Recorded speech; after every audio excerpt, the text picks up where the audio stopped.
आणि पळसाला पाने तीनच हा शिक्षकाच्या माथी भोग आहे. पळसाला पाने तीनच हा शिक्षकाच्या माथी भोग आहे. कवितेचं नाव आहे ताप. बापाला ताप आला होता तुझं परवा शाळेत न येण्याचं कारण. बापाला ताप आला होता तुझं परवा शाळेत न येण्याचं कारण.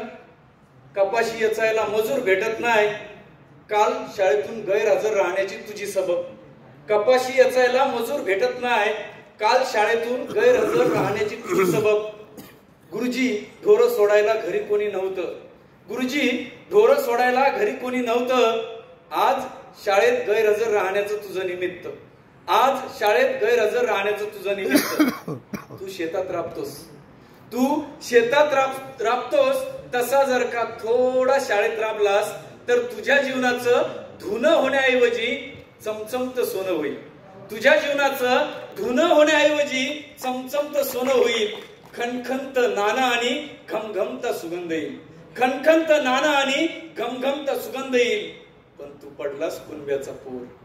पण तू पडलास कुणब्याचा पोर काळ्या मातीशी तुझी घट्ट नाळ. पण तू पडलास कुणब्याचा पोर काळ्या मातीशी तुझी घट्ट नाळ. तुझी पाठी म्हणजे काळ रान. तुझी पाठी म्हणजे काळ रान. ती पण तुझ्यासाठी लेखन.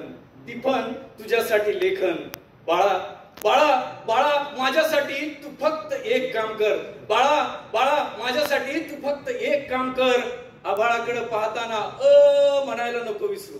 आभाळाकडे पाहताना म्हणायला नको विसरू. मोसंबीच्या रोपाला आळ करताना आग ओकायचं नको सोडू.